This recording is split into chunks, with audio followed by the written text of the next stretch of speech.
In an unusual turn of events, President Biden spoke to the American people today in a rare noon address. And in that address, he said that congressional Republicans are about to hand Vladimir Putin the best Christmas present he could get. That we are abdicating our position as a world leader. That we are just going to step aside and let him do what he wants. We're going to abandon our allies. We're going to leave them in the lurch. We just saw 2 Ukrainian soldiers on the front line after a 30-hour firefight run out of ammunition, surrender, and then be summarily executed. Another war crime from the Kremlin. And we are not outraged by this. We're willing to let partisan politics back at home threaten our position in the world. We're ready to say to the Kremlin, we don't care what you do to your neighbors. Go ahead, pillage, plunder, grape at will, commit genocide. We're busy over here trying to protect our border from families fleeing violence and persecution in Central and South America. We want to punish them. That's what our priority is. It's outrageous. And do you know what it does? It sends a message to Iran. Don't worry about Israel. We're going to abandon them too.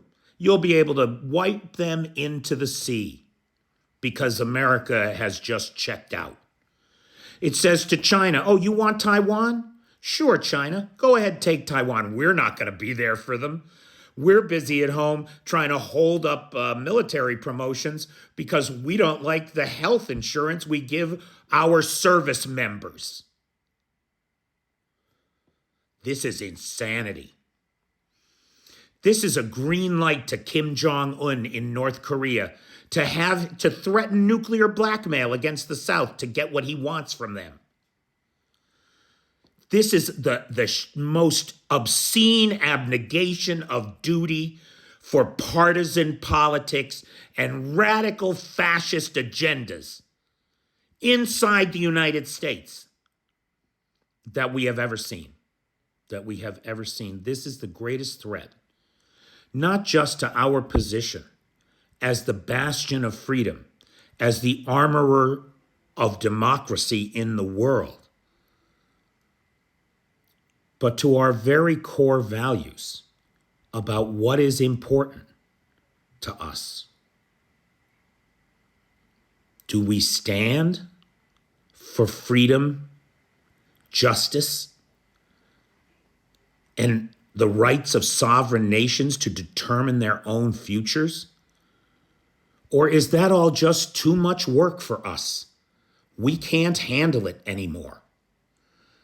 Now look, a lot of the people that follow this channel have used our email message templates to Congress in the past. There is no time for that now. If you're an American, you got to get on the horn. You got to pick up the phone, go to congress.gov, find your congressperson's telephone numbers, call them, then find your senator's telephone numbers and call them. And tell them that they can't do this. They can't leave Washington and go home to their families for Christmas break while they leave Ukraine's soldiers in the trenches dying for lack of ammunition. It's wrong. It's wrong. And it undermines our position in the world. And make no mistake, if we can't get Ukraine the support they need and Putin walks over this country, it'll be Poland and the Baltics next. The destabilization of Europe is what Putin wants. Every night on Russian TV, I see them saying, Berlin is next, London is next. Post-war prosperity in the United States depends on a stable and wealthy Europe. The two things are interconnected. All 50 states depend on the European economy for trade. Those are American jobs at stake. That's our prosperity you're fucking with, you morons. For the love of God, find some balls and do the right thing. Pick up the phone, call your congressman, call your senators, and tell them to do the right thing. Thank you.